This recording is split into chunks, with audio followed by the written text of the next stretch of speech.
our morning show today from WRCO, we have Mike Fredrick in the studio with us, along with Dan Schwarz. We're talking about Town and Country Home and Appliance, and that business's history and kind of where they're headed and what's going on. Mike, it certainly is an exciting time, I think, for the business, isn't it? Good morning, Phil. Thanks for having us both in. Sure is. Lots of change in just the 4 years that I've been around, and I'm really happy to have the community support and keep us moving forward. Looking at it when you bought the business 4 years ago, too, there was probably a little bit of pressure there. It's like, well, here's a long-time business. Don't mess it up, right? Absolutely, absolutely. It was a tough act to follow. And being able to just carry on the legacy of what that team accomplished and what we're trying to accomplish going into the future. And that's a testament to all the hard work that our folks put in every day for our customers. You've expanded your area as well, haven't you? We have. About 2 years ago, we entered the Reedsburg market. We were in a small store downtown on the downtown strip there. And so it gave us just enough retail space to kind of get our nose in that market, and that's gone very well. And since then, in April, we've opened a new store 3 blocks down the road that gives us a lot more retail space, a little bit more space to store some product. It's still a showroom, but ultimately more comfortable, and we can have more product for our folks up there. What is the biggest seller right now for Town and Country? Sure. Well, laundry's always popular. Yeah. You know, clean clothes are pretty important for folks. So we still have all the Whirlpool brand products, but also last year we really saw a vast improvement in the Speed Queen business as well. Folks have really taken to that product and enjoy having the reliability and the cleaning power of that machine. So we've been very happy with the growth of that. Right now, the current economic climate is a little tough for any business, isn't it? Yeah, I mean, it's the first quarter was pretty average, but ultimately we're seeing from our industry partners that a lot of folks are, when they're shopping with a purpose. They're shopping to get a new machine or get something repaired when something's breaking down.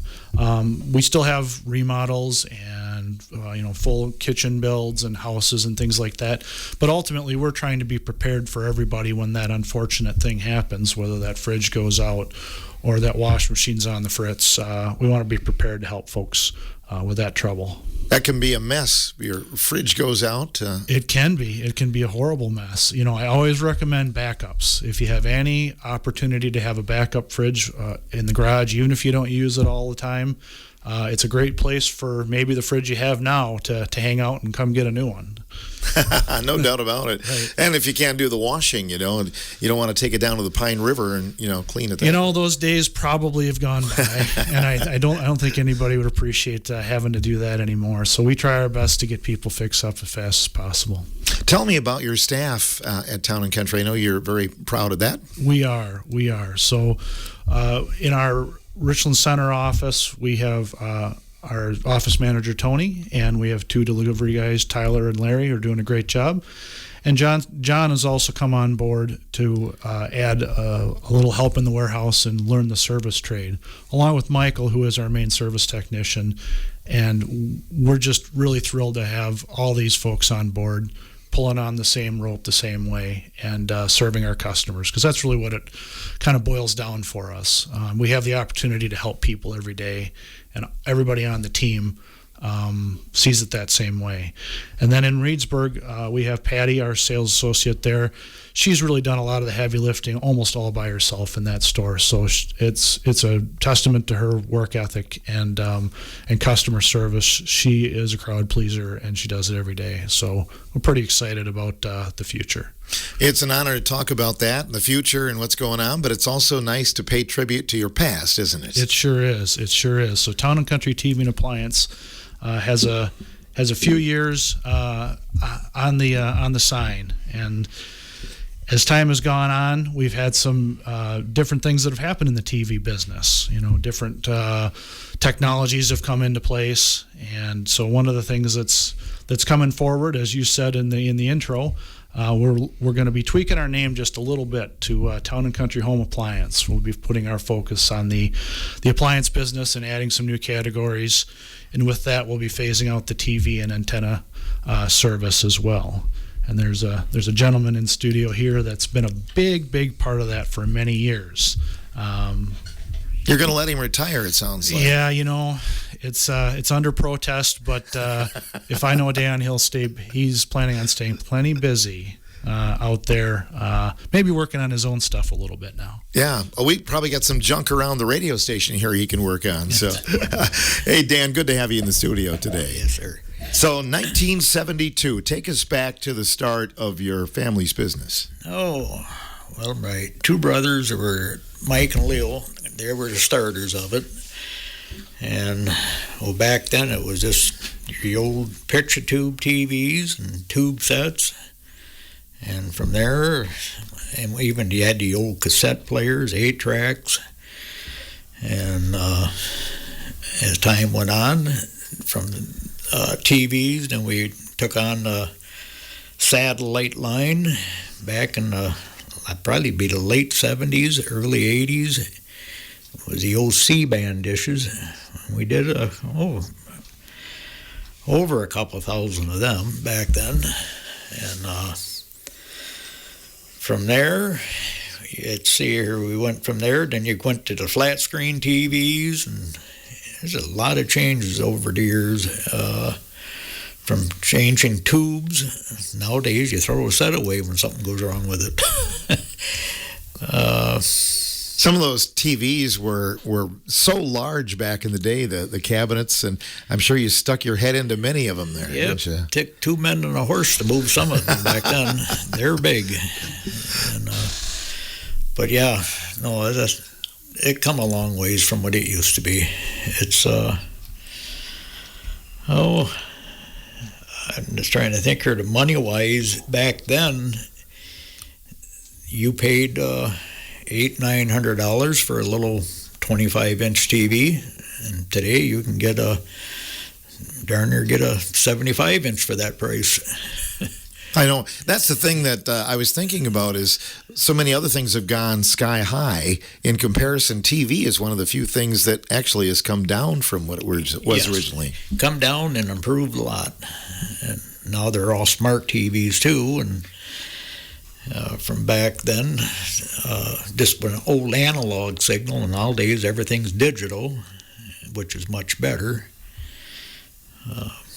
You had to run a lot of times for people that couldn't get TV, like they were living behind a rock, basically. You ran a lot of lines clear up on top of hills and everything else, didn't you? A lot of cables strung out there through the countryside. That's the only way you could get it. You had to hit the hilltop to get them.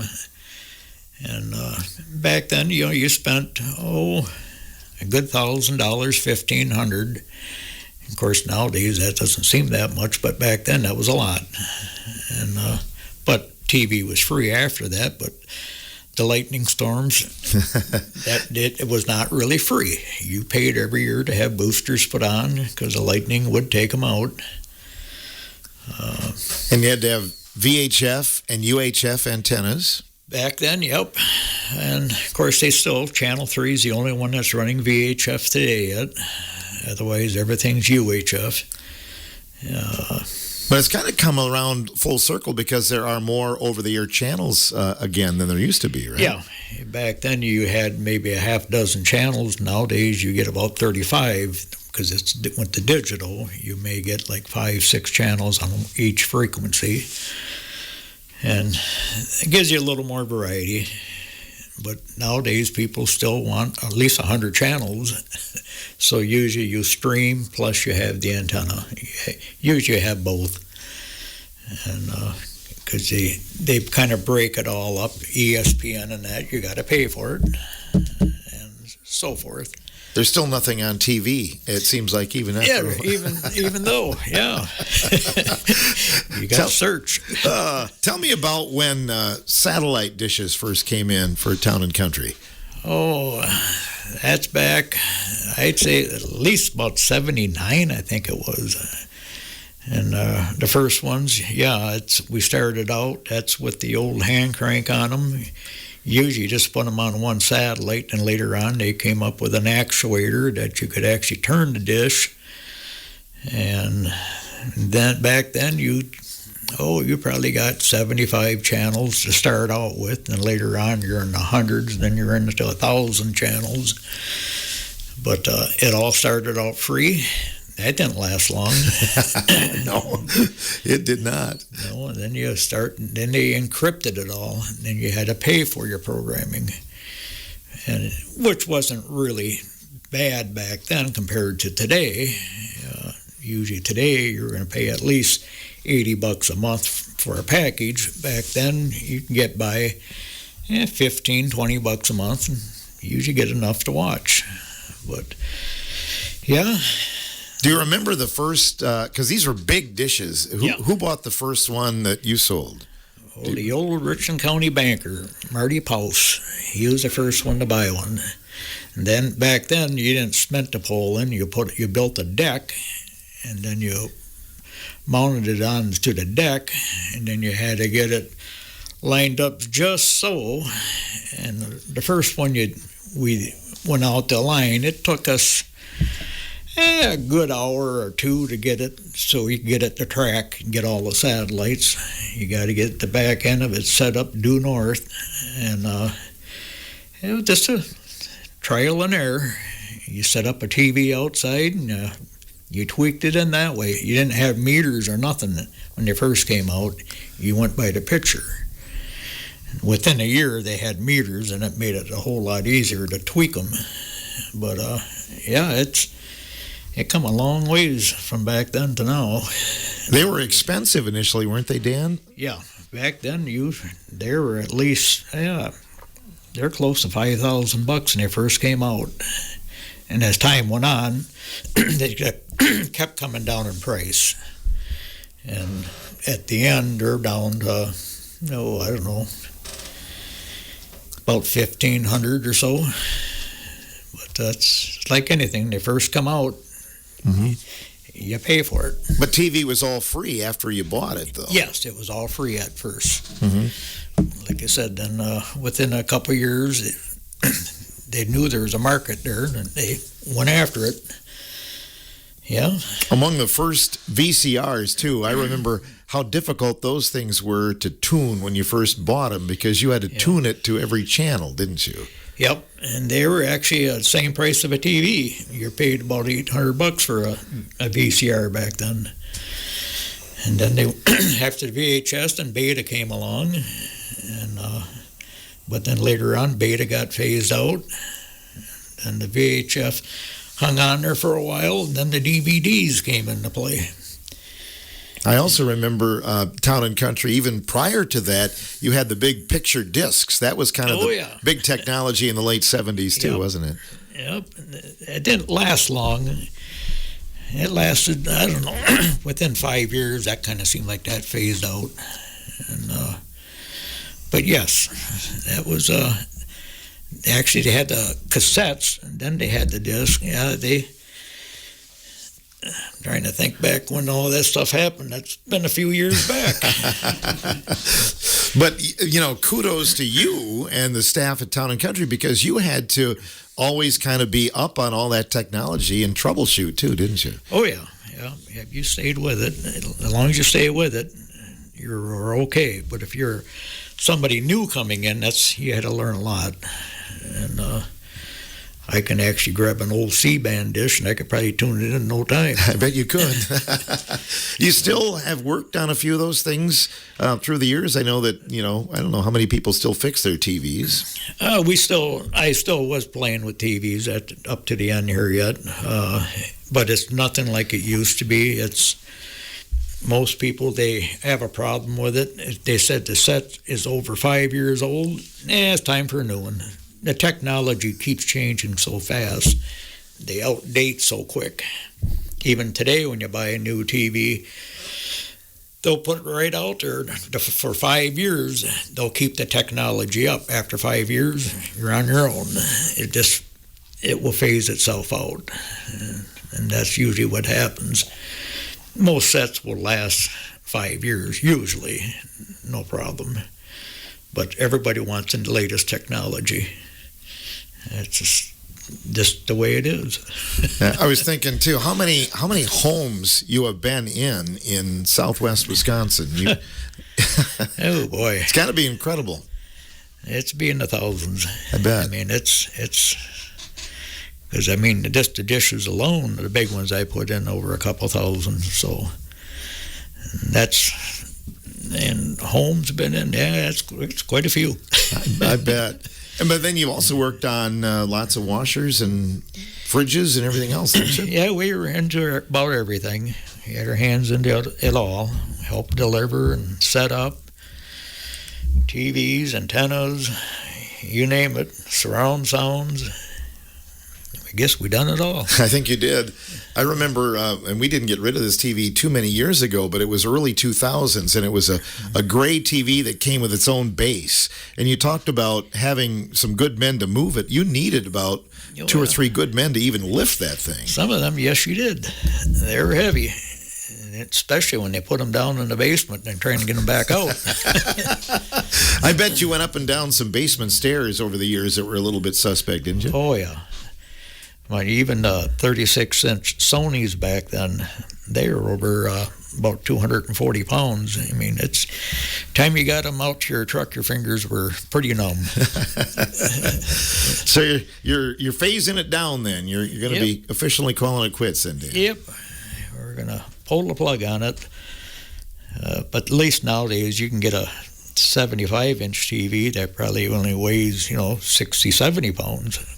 So it's not as bad as it was back then, but they're just bulky. Mm-hmm. And they keep making it lighter and lighter. It seems like everything is that way, cheaper, but that's just the technology.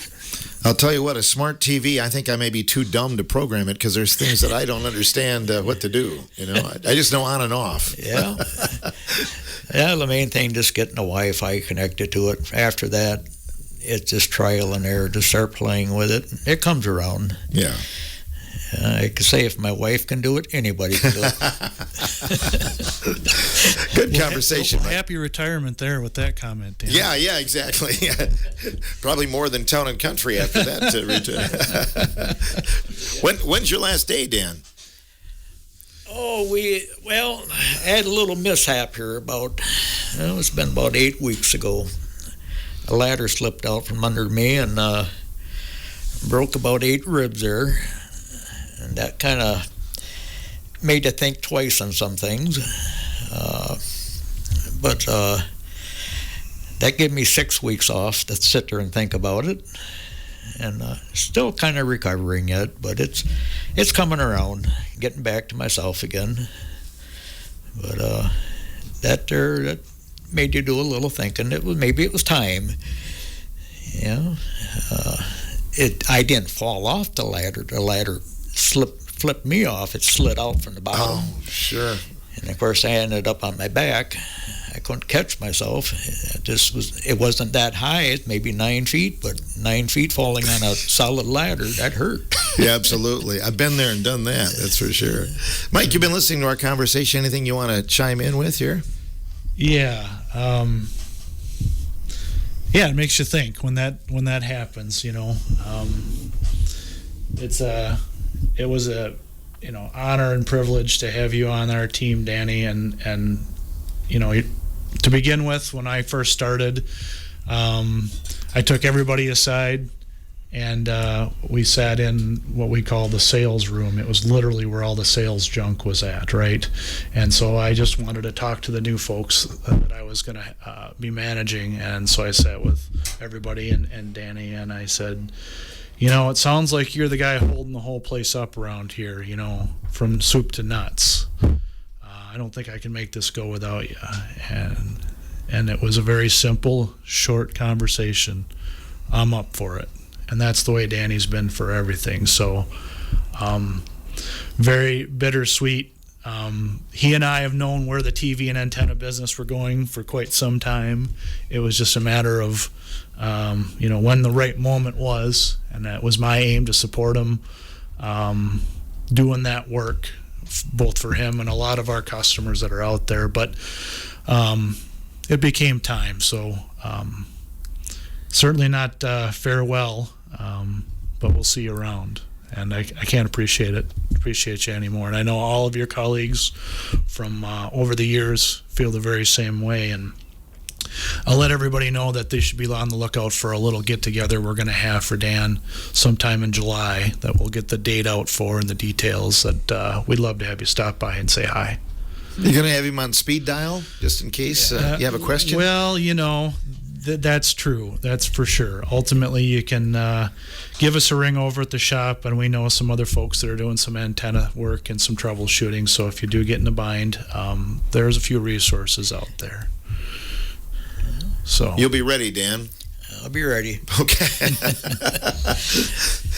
Let's talk about then. You're kind of progressing into some other avenues. What might they be, Mike? Yeah. So there's several other categories that we haven't done in the home appliance business. So we've dabbled in different things like home comfort, air conditioning units. Doing some range hoods, doing some different types of refrigeration, whether that be chillers or commercials. So ultimately, the Town and Country Home Appliance is going to be everything you need to run your home efficiently, whether that's in the kitchen, the laundry, the man cave, kind of you name it there. So we'll be exploring some new opportunities there coming forward. Mm-hmm. And lots of avenues. As Dan said, things change, technology changes so quickly. You got to always be looking ahead, don't you? It's true. And ultimately, we focused on a small number of appliance partners that we have. The Whirlpool family of brands has been very good to us and to our customers. And our Speed Queen brand as well is extremely solid. And so we'll be looking to find a few more partners that can add some variety to what we offer. And continue to do the same great things we've always done. It's all about experience for us. We want every experience you have to be the best we can possibly deliver, and when we do that as often as we possibly can. So you'll still have service for troubleshooting and things absolutely. like that? That's a underpinning of what we do. Ultimately, everything we sell and everything that's out there in both the Whirlpool family of brands and Speed Queens, we take on for service in-house ourselves. That's our promise to our customers. This is one of the main reasons we have folks come to us, because we can help them figure out what they need. We can get it in their house safely and efficiently, and we can service it as years go by. And keeping a family running, when these things happen that you need something new or it's just time for new features, technology comes through and wash and refrigeration and everything else too. So we're going to be there for you. With I know we've talked about this with lawnmowers, but it's probably the case with appliances too. You might go to a big box store and find them. Even though it has like a brand name, can those be a little bit lesser quality? In some cases, that's true. Some manufacturers make alternate versions that go to the big box retailers, and some of that pricing can be offered at different prices than we can. This is another reason why we kind of focus on the number of brands that we have, so that we can be really good at those brands. Whereas the big box, you can buy anything. You can buy every brand out there, and if they don't have it at that store, they'll ship it in from wherever. Obviously, we're not at that scale, but that's kind of our superpower, is to be able to help, pick up the phone, help people out, and make sure that the quality products are put in place, rather than the ones that are going to need repair over and over and over and over again. And the advantage, too, is you guys install it, deliver it, and things like that. If I had to do it, it'd be a mess. Of course. Making that process simple is really what we do. Ultimately, when you come in and you pick out some machinery, there's lots of things that go into it. There's hoses, there's cords, there's different installation techniques, and sometimes it can be challenging. Our team loves every day when we have to go out and install a dishwasher. Those things can be super easy to the super challenging ones, but that's what we do. We do it every day, so we've become pretty good at it. With a dishwasher, you got to worry about plumbing too. I mean, you got to have all kinds of skills. It's true. That you just don't know what you're going to get into. Plopping a fridge in someone's house and plugging it in, that's one thing, but hanging a microwave, working with folks, cabinetry.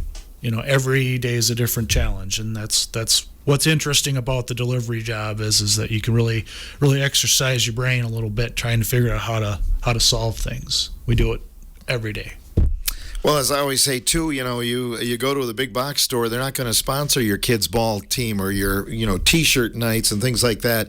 You guys have always been so good about supporting community stuff. Yeah, it's true, and we love the opportunity to help out all the community organizations wherever we can, whether that be for benefits for folks that are going through tough times, or supporting the swim team out at Simon's with a refrigerator to house their goods during their meets. So if I had my perfect day, that's what I'd spend a lot of my time doing, is figuring out how I can use our resources to help people advance their goals and their needs. Well, let's talk about the summertime. It's going to be an exciting summer, I think. It is. So the June time period that we're just entering now, we're kind of coming off that Memorial Day a push, and then of course the big holiday in the appliance, furniture, bedding, that kind of world is around the July 4th time period. So our summer savings event will be coming up in mid-June, running that through mid-July, and really the big deal there for us is we're going to have an open house in Reedsburg. So on the 26th of June, we're going to have an open house. We'll be doing your hots and brat dogs and all that stuff, and get folks to come in and check out the products, and have some good sales and some good offers that will be out on our website, townandcountryrc.com. And you're going to have a party for this guy, it sounds like? We are in July. Yep, mid-July. We're still putting the details together, but we're definitely having a big bash for him. I believe we're going to do it on a Friday, and so we'd love to have everybody stop by and say hi and enjoy themselves. Better get that so Dan can mark it on his calendar too, so he can be there. I plan on letting him know when it is. Yeah. Maybe I'll bring, just to celebrate, Dan, I'll bring my 12-inch Quasar TV in, and you can work on it that day. There you go. Just to honor you. I just about forgot about that brand name. What about retirement goals? What do you have plans, Dan? Oh, nothing really major. I just helping my son-in-law up at Wirtz's up there. I help him on a few little things. I mow their yard, wash trucks, just little things, help him out. Up there, maybe 3-4 hours a day. Some days longer, but there's something to do. And you're staying off ladders then? Well, somewhat. Yeah, well, that's kind of what I figured. That's a negotiation between he and Deb, I'm quite sure. Oh, sure. No guarantees. No guarantees. You never know. Yeah. But your time certainly has been rewarding, I think, hasn't it? The big roasts and stuff like that, I'm going to pull the plug on them. But the ranch homes and stuff, that doesn't seem to bother me too much. But no, I still like playing with the stuff yet. I wondered about that because sometimes, like the carpenter doesn't necessarily do a very good job at their house, but do you work on things at your own home? Yeah, that's true. But no, I actually enjoy doing. I still play with the antennas yet somewhat, and like I say, the big ones. If we get into big towers and stuff, well, I got another guy that would do that anyway, so that don't bother me. Right. But the big stuff like that it's slowly creeping away. It's just more and more people are streaming, and the antenna there's certain areas that's their weekend homes and stuff. That's all they want is an antenna, just something to watch, like a football game or something. They don't want to pay that extra money for streaming, but there's still be a handful of them out there yet. Mm-hmm. Still take care of them. You do have a honeydew list, don't you? I was wondering about that. Oh, I don't know where it's at. I heard about a bunch of projects. Misplaced it. Well, maybe our listeners out here will have something for you too. Absolutely. So. Yeah, well, it's been a pleasure having you guys in here. Dan, thanks for all your good work. I know you did a lot of work for the station, getting our dishes set right over the years as well. So thank you very much. You bet. Yeah. Thanks, and Dan. Town and Country's been a sponsor of my show for 40 years, too, on Saturday night, so I appreciate that, too. Thank you. Absolutely. Mike Fredrick joining us, along with Dan Schwarz, representing Town and Country TV and Appliance. Now, Town and Country Home Appliance here on today's morning show.